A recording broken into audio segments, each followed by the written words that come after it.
नमस्कार दोस्तों, welcome to study point. मैं Saurabh Shukla.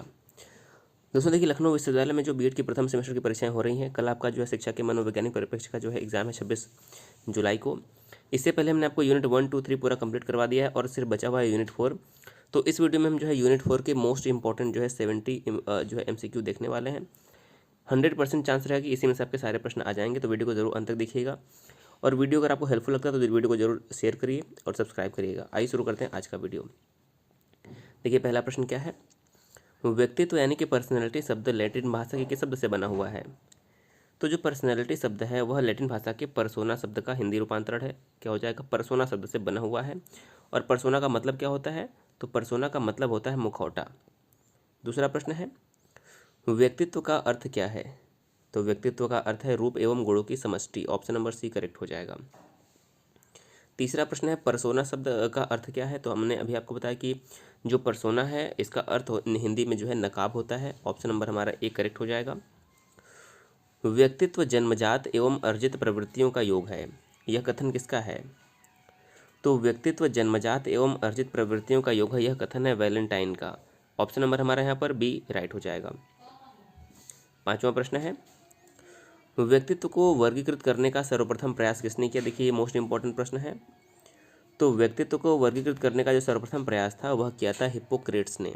Option number C Hippocrates यहाँ पर करेक्ट हो जाएगा। अगला प्रश्न है छठा, हिप्पोक्रेट्स के अनुसार शरीर में कितने द्रव पाए जाते हैं। तो हिप्पोक्रेट्स के अनुसार शरीर में 4 प्रकार के द्रव पाए जाते हैं। कौन कौन से, काला पित्त, पीला पित्त, लाल पित्त और कफ। ये जो है 4 प्रकार के जो है द्रव शरीर के अंदर पाए जाते हैं। सातवां प्रश्न है, हिप्पोक्रेट्स द्वारा प्रतिपादित शरीर में पाए जाने वाले पदार्थ कौन कौन से। तो मैंने अभी आपको बताया काला पित्त, पीला पित्त और लाल पित्त। इसके अलावा एक कफ भी होता है। तो उपयुक्त सभी जो हमारा यहाँ पर ऑप्शन नंबर डी में करेक्ट हो जाएगा। आठवां प्रश्न है, हिप्पोक्रेट्स ने व्यक्तित्व का वर्गीकरण किसके आधार पर किया है। तो हिप्पोक्रेट्स ने व्यक्तित्व का वर्गीकरण जो है द्रव के आधार पर, शरीर में पाए जाने वाले द्रव के आधार पर किया है। तो ऑप्शन नंबर हमारा यहाँ पर ए करेक्ट है। नवां प्रश्न है, शारीरिक गुणों के आधार पर व्यक्तित्व का वर्गीकरण किसने किया है। तो शारीरिक गुणों के आधार पर व्यक्तित्व का वर्गीकरण किया है क्रेस्मर ने। सी ऑप्शन हमारा यहाँ पर करेक्ट होगा। तो शारीरिक गुणों के आधार पर व्यक्तित्व का वर्गीकरण किसने किया है, हमारा यहाँ पर क्या हो जाएगा, क्रेस्मर। क्रेस्मर ने जो है 4 प्रकार का वर्गीकरण किया है। पहला क्या हो जाएगा, तुंदिल प्रकार, कृष्णकाय प्रकार, पुष्टकाय प्रकार और मिश्रकाय प्रकार। ये 4 प्रकार इन्होंने जो है बताया है। अगला प्रश्न देखिए 10वां, सोमेटोटाइप सिद्धांत के अंतर्गत व्यक्तित्व का वर्गीकरण क्या है। तो देखिए, सोमेटोटाइप के अंतर्गत जो है सेल्डन, पहली बात याद रख लीजिए, सोमेटोटाइप का वर्गीकरण किसने किया था। तो सेल्डन ने जो है सोमेटोटाइप का वर्गीकरण किया था और इसमें उन्होंने गोलाकार, आयताकार और लंबाकार जो है बताया था। ये हमारा उपयुक्त सभी जो है यहाँ पर करेक्ट हो जाएंगे। 11वां प्रश्न है, युंग के अनुसार व्यक्तित्व का वर्गीकरण नहीं है। तो युंग के अनुसार जो है इन्होंने 3 प्रकार के व्यक्तित्व का वर्गीकरण किया है, बहिर्मुखी, अंतर्मुखी और उभयमुखी। यानी कि आपका इंट्रोवर्ट, एक्सट्रोवर्ट और एम्बीवर्ट। इसमें पूर्वमुखी जो है इनका कोई वर्गीकरण नहीं है। तो डी ऑप्शन यहाँ पर इनका वर्गीकरण नहीं है। 12वां है, मनोवैज्ञानिक के अनुसार कोई भी 2 बालक क्या नहीं हो सकते हैं। तो मनोवैज्ञानिक के अनुसार कोई भी 2 बालक समान नहीं होते हैं। ऑप्शन नंबर बी सही हो जाएगा। 13वां प्रश्न है, व्यक्तित्व गुणों का समन्वित रूप है, यह कथन किसका है, किसकी परिभाषा है। तो व्यक्तित्व गुणों का समन्वित रूप है, यह कथन है गिलफोर्ड का। सही, 13 नंबर प्रश्न का हमारा सही आंसर क्या हो जाएगा, यह कथन है गिलफोर्ड का। 14वां प्रश्न है, व्यक्तित्व का मनोविश्लेषणात्मक सिद्धांत किसने दिया है। तो जहाँ पर भी मनोविश्लेषण का नाम आएगा सिद्धांत का, वहाँ पर आपको याद रखना है सिगमंड फ्रॉयड। फ्रॉयड ने जो है व्यक्तित्व के मनोविश्लेषण का सिद्धांत दिया है। अगला है 15वां, व्यक्तित्व को प्रभावित करने वाले कारक कौन से हैं। वंशानुक्रम, हेरिडिटी, वातावरण, इन्वायरमेंट। ए और बी दोनों करेक्ट हो जाएंगे, तो सी ऑप्शन हमारा यहाँ पर सही होगा। 16वां है, व्यक्तित्व की विशेषताओं में शामिल नहीं है। देखिए, गत्यात्मकता शामिल है, सामाजिकता शामिल है, वातावरण के साथ संयोजन शामिल है। यहाँ पर अभिप्रेरणा जो है व्यक्तित्व की विशेषताओं में शामिल नहीं है। सी ऑप्शन करेक्ट हो जाएगा। 17वां प्रश्न है, अंतर्मुखी व्यक्तित्व की विशेषता कौन सी नहीं है। तो देखिए, जो अंतर्मुखी जिसे हम कहते हैं कि इंट्रोवर्ट, ये शर्मीले एवं अव्यावहारिक होते हैं, आत्मकेंद्रित होते हैं और संकोची होते हैं, इनकी विशेषता है। लेकिन सामाजिक कार्यों में रुचि जो होती है इनकी नहीं होती है। तो हमारा ऑप्शन नंबर डी जो है यहाँ पर राइट होगा। 18वां है आलपोर्ट एवं कैटल के अनुसार सील गुणों की संख्या कितनी है? तो आलपोर्ट एवं कैटल के अनुसार सील गुणों की संख्या जो है 12 बताई गई है। ऑप्शन नंबर बी 12 करेक्ट हो जाएगा। 19वां प्रश्न है सेल्डन के व्यक्तित्व वर्गीकरण में सम्मिलित नहीं है। तो देखिए सेल्डन के व्यक्तित्व में भी मैंने आपको बताया गोलाकार, आयताकार और लंबाकार होता है। चौकाकार यहाँ पर गलत लिखा है तो सम्मिलित नहीं है, डी करेक्ट हो जाएगा। 20वां प्रश्न है अंतःस्रावी ग्रंथियाँ कौन कौन सी हैं? थायराइड, एड्रिनल और थाइमस तीनों होती हैं। तो ऑप्शन नंबर डी उपर्युक्त सभी जो है करेक्ट हो जाएगा। 21वां प्रश्न है व्यक्ति के व्यवहार की समग्र विशेषता ही व्यक्तित्व है। यह कथन किसका है? तो व्यक्तित्व के व्यवहार की समग्र विशेषता ही व्यक्तित्व है, ये कथन हो जाएगा वुडवर्थ का। ये ऑप्शन सही है। 22वां प्रश्न है व्यक्तित्व उन मनोशारीरिक अवस्थाओं का गत्यात्मक संगठन है जो किसी व्यक्ति का उसके पर्यावरण के साथ अनूठा समायोजन स्थापित करते हैं। यह परिभाषा किसने दिया है? तो यह परिभाषा दिया है ऑलपोर्ट ने। सी ऑप्शन हमारा यहाँ पर करेक्ट होगा। 23वां प्रश्न है स्प्रिंगर ने व्यक्तित्व को कितने भागों में विभाजित किया है? तो स्प्रिंगर ने व्यक्तित्व को 6 भागों में विभाजित किया है। 6 ऑप्शन नंबर ए करेक्ट हो जाएगा। 24वां है व्यक्तित्व के मापन के लिए निम्नलिखित में से कौन सा व्यक्तिनिष्ठ परीक्षण है? तो देखिए यहाँ पर व्यक्तिनिष्ठ परीक्षण पूछा गया है तो सही आंसर क्या हो जाएगा 24 नंबर प्रश्न का? ऑप्शन नंबर जो हमारा यहाँ पर डी है।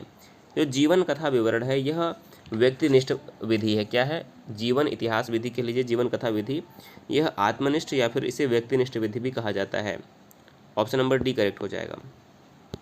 25वां प्रश्न है रोरसा स्याही धब्बा परीक्षण व्यक्तित्व परीक्षण का कौन सा प्रकार है? तो रोरसा स्याही धब्बा जो है यह प्रक्षेपी विधि के अंतर्गत यानी कि प्रोजेक्ट मेथड क्या है? प्रोजेक्ट प्रक्षेपी विधि के अंतर्गत आता है। 26वां है प्रासंगिक अंतर्बोध परीक्षण को अन्य किस नाम से जाना जाता है? तो प्रासंगिक अंतर्बोध परीक्षण पहले आप याद रख लीजिए कि यह आपका प्रक्षेपी विधि है। पहले तो यही प्रश्न बन जाएगा, क्या हो जाएगा? प्रारंभिक अंतर्बोध परीक्षण प्रक्षेपी विधि है, इसे अन्य किस नाम से जाना जाता है? तो इस प्रश्न का हमारा सही आंसर हो जाएगा इसे मुरे एवं मॉर्गन टेस्ट के नाम से जाना जाता है क्योंकि इन्होंने ही इस टेस्ट को दिया था। 27वां प्रश्न है CAT परीक्षण जो है यह किसके लिए होता है? CAT परीक्षण जो है किसके लिए होता है? तो 27 नंबर प्रश्न का हमारा सही आंसर हो जाएगा यह बालकों के लिए होता है। ऑप्शन नंबर ए करेक्ट हो जाएगा। निम्न में से आत्मनिष्ठ विधि कौन सी है? तो जीवन इतिहास विधि जो है हमारी आत्मनिष्ठ विधि है। इसके अलावा बाकी सब जो हैं शारीरिक परीक्षण, शब्द साहचर्य और मापन रेखा। तो शब्द साहचर्य तो हमारा प्रक्षेपी विधि के अंतर्गत आता है, मापन रेखा हमारा वस्तुनिष्ठ के अंतर्गत आता है और शारीरिक परीक्षण जो है ये भी हमारा वस्तुनिष्ठ के अंतर्गत आता है। लेकिन जीवन इतिहास विधि जो है हमारी आत्मनिष्ठ विधि है। 29वां है बालकों का अंतर्बोध परीक्षण, यह किसने प्रस्तुत किया था? तो बालकों का अंतर्बोध परीक्षण जो है option number A doctor Leopold Bellak ने प्रस्तुत किया था।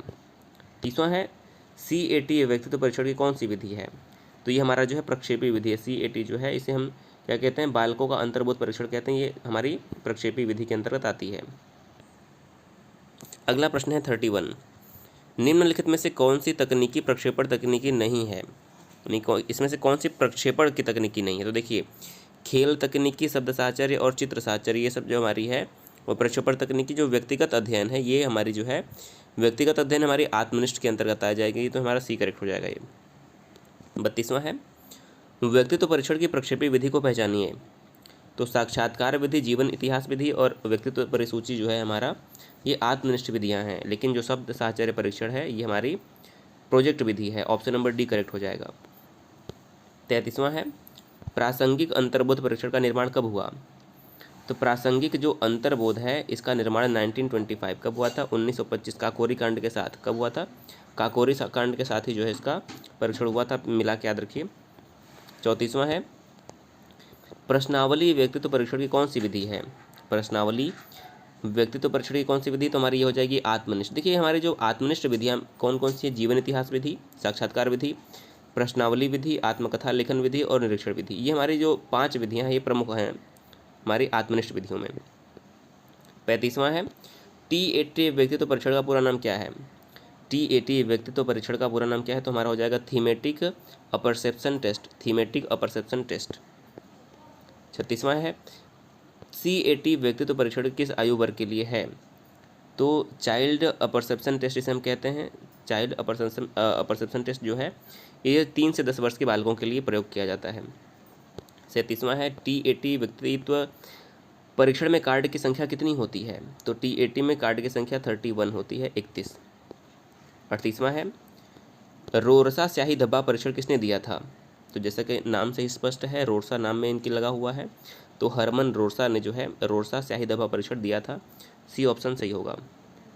39वां है व्यक्तित्व परीक्षण की अप्रक्षेपी विधि नहीं है, तो हमारी इसमें से कौन सी अप्रक्षेपी विधि नहीं है? तो CAT अप्रक्षेपी विधि जो है CAT इसमें से नहीं है। अगला है कागज पेंसिल परीक्षण किस विधि का दूसरा नाम है? तो कागज पेंसिल विधि जो है प्रश्नावली विधि का ही दूसरा नाम है। ऑप्शन नंबर ए करेक्ट हो जाएगा। 41वां है प्रश्नावली विधि किसकी देन है? तो प्रश्नावली विधि जो है वुडवर्थ की देन है। ऑप्शन नंबर डी वुडवर्थ यहाँ पर सही हो जाएगा। 42वां है व्यक्ति इतिहास विधि किसकी देन है? तो व्यक्ति इतिहास विधि जो है टाइडमैन की देन है। ऑप्शन नंबर हमारा यहाँ पर ए करेक्ट होगा। 43वां प्रश्न है व्यक्तित्व का सील गुण सिद्धांत किसने दिया था? तो सील गुण सिद्धांत दिया था ऑलपोर्ट व कैटल ने। ऑप्शन नंबर ए हमारा ऑलपोर्ट व कैटल करेक्ट हो जाएंगे। 44वां प्रश्न है व्यक्तित्व का शरीर रचना सिद्धांत किसने दिया है? तो शरीर रचना सिद्धांत दिया है सेल्डन ने। ऑप्शन नंबर हमारा यहाँ पर ए सही हो जाएगा। अगला देखिए 45वां CAT व्यक्तित्व परीक्षण में कार्ड की संख्या कितनी होती है? तो CAT व्यक्तित्व परीक्षण में जो कार्ड की संख्या होती है वो 10 होती है। ऑप्शन नंबर सी करेक्ट होगा। 46वां प्रश्न है वाक्य पूर्ति परीक्षण दिया था किसने? तो वाक्य पूर्ति परीक्षण दिया है पाइन व टेंडलर ने। पाइन व टेंडलर, सी ऑप्शन सही हो जाएगा। अगला देखिए 47वां व्यक्तित्व परीक्षण की प्रक्षेपी विधियों में से किसका अध्ययन किया जाता है? तो जितनी भी हमारे प्रक्षेपी विधियां यानी कि प्रोजेक्ट मेथड, उसमें हम अर्धचेतन मन का जो है अध्ययन करते हैं। अर्धचेतन मन, सबकॉन्शियस माइंड। 48वां है मन के प्रसन्न या स्वस्थ रहने को क्या कहते हैं? तो मन के स्वस्थ रहने या फिर प्रसन्न रहने को हम मानसिक स्वास्थ्य कहते हैं। क्या कहते हैं? मेंटल हाइजीन कहते हैं। बी ऑप्शन करेक्ट हो जाएगा। 49 है अगला प्रश्न है मानसिक रूप से स्वस्थ व्यक्ति का लक्षण नहीं है कौन सा? तो मानसिक रूप से स्वस्थ व्यक्ति का लक्षण नहीं है वो संवेगात्मक स्थिरता जो है उसका लक्षण नहीं है। अगला है 50 नंबर मानसिक रूप से स्वस्थ व्यक्ति की विशेषताएं हैं आत्मविश्वास होता है, संवेगात्मक परिपक्वता होती है और उसमें सामंजस्य होता है। उपर्युक्त सभी डी ऑप्शन करेक्ट हो जाएगा। 51 नंबर प्रश्न है मानसिक अस्वस्थता का कारण नहीं माना जाता है कौन सा? तो जो निद्रा है यह मानसिक अस्वस्थता का कारण नहीं माना जाता है। 52 है रोटी कपड़ा मकान क्या है? तो ये मौलिक हमारी आवश्यकता यानी कि बेसिक नीड होती हैं। रोटी कपड़ा मकान मौलिक आवश्यकताएं हैं। 53 नंबर प्रश्न है मनुष्यों का मानव जगत में एक दूसरे के साथ समायोजन करना ही मानसिक स्वास्थ्य कहलाता है। यह कथन किसका है? तो ये कथन हो जाएगा मैनेंजर का। सी ऑप्शन करेक्ट हो जाएगा। 54 नंबर प्रश्न है मेंटल टेस्ट एंड मेजरमेंट पुस्तक के लेखक कौन है? तो मेंटल टेस्ट एंड मेजरमेंट जो पुस्तक है वो कैटल ने लिखा है। Cattle, option number B correct हो जाएगा। 55वां है मानसिक स्वास्थ्य विज्ञान के महत्व का क्षेत्र है कौन सा? तो मानसिक स्वास्थ्य विज्ञान के महत्व का क्षेत्र जो है जीवन के प्रत्येक क्षेत्र जो है हो जाएंगे। डी ऑप्शन करेक्ट हो जाएगा। 56 है मानसिक स्वास्थ्य विज्ञान के जनक कौन माने जाते हैं? तो मानसिक स्वास्थ्य विज्ञान के जनक माने जाते हैं एडवर्ड।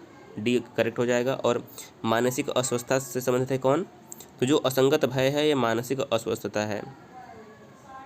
58 है मानसिक स्वास्थ्य विज्ञान के पहलुओं में शामिल नहीं है। तो मानसिक स्वास्थ्य विज्ञान के पहलुओं में जो है सांस्कृतिक पहलू शामिल नहीं है।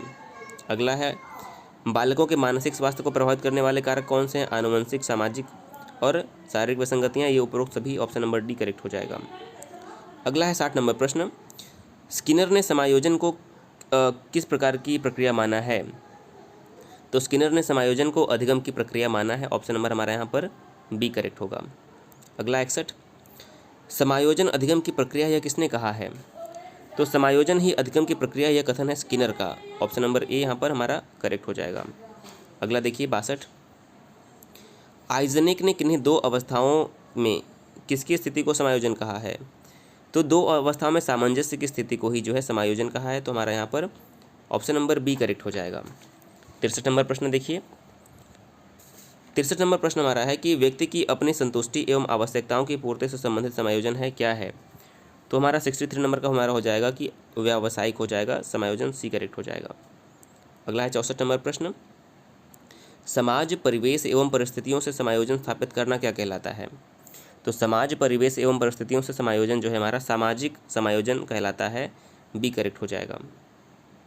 65 है, समायोजन अपनी आवश्यकताओं को पूरा करने एवं समस्याओं के समाधान के लिए प्राणी द्वारा किए गए प्रयत्नों का परिणाम है। यह कथन किसका है? तो ये कथन है वेन हेलर का। ऑप्शन नंबर ए यहाँ पर राइट होगा। 66 है, मुख्य रूप से समायोजन निर्भर करता है किस पर? तो जो समायोजन है मुख्य रूप से व्यक्ति पर ही निर्भर करता है। ऑप्शन नंबर यहाँ पर ए सही हो जाएगा। अगला है 68, इच्छाओं के टूटने पर किस प्रकार के समायोजन की आवश्यकता होती है?